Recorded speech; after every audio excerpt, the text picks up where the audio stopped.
তাহলে আমাদের প্রশ্নটি হচ্ছে, একটি দ্রব্য 190 টাকায় ক্রয় করে 175 টাকায় বিক্রয় করলে শতকরা কত লাভ বা ক্ষতি হবে? তাহলে আমরা প্রথমে দ্রব্যটির ক্রয় মূল্য লিখুন।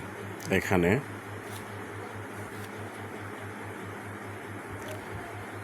দ্রব্যটির ক্রয় মূল্য সমান দ্রব্যটির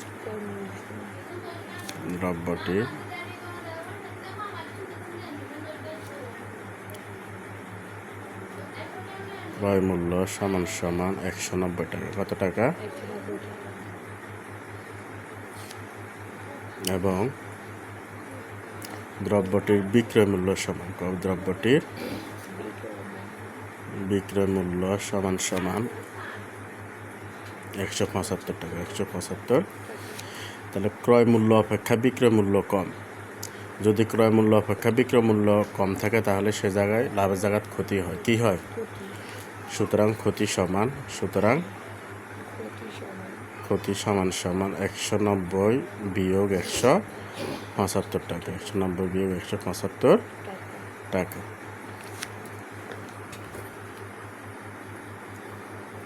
তাহলে 190 থেকে 175 বাদ দিয়ে দিবা। কেমন?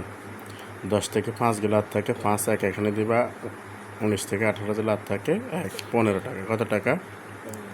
তাহলে এই যে 15 টাকা ক্ষতি হয়েছে, 15 টাকাটা কত টাকার ভিতরে ক্ষতি হয়েছে? 190 টাকার ভিতরে। কত টাকার ভিতরে? তাহলে আমরা প্রথমে লিখুন 190 টাকায় ক্ষতি হয় সমান 190 টাকায় ক্ষতি হয় সমান 190 টাকায় ক্ষতি হয় সমান 15 টাকা। কত টাকা? আমাদের কাছে শতকরা শেষে তো, সুতরাং 1 টাকায় ক্ষতি হয় সমান 190 ভাগের 15 টাকা। 190 ভাগের কত টাকা? সুতরাং যেহেতু শতকরা বলছে, শতকরার বদলে 100 বসবো। ঠিক আছে? 100 টাকায় ক্ষতি হয় সমান 190 ভাগের 15 গুণ 100। 15 গুণ কত? সমান আমরা যদি 10 দিয়ে কাটি, 10 10 100, 10-এর 19 বার গুণ করলে হবে 190।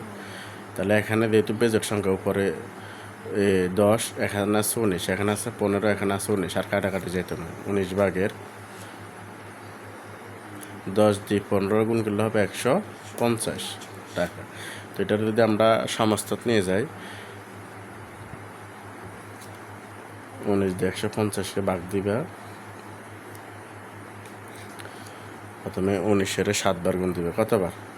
7 নং 63, হাতে আছে 6, 7 1 7, 7 আর 6 13, 7 আর 6 কত? 13। তাহলে 7 বার দিলে হচ্ছে 133। 10-এর 3 গেলে আর থাকে 7, 1 এখানে দিয়ে দিবে, আর থাকবে 1। তাহলে 7 সমস্ত 19 ভাগের 17। 7 সমস্ত 19 ভাগের 17 টাকা। সুতরাং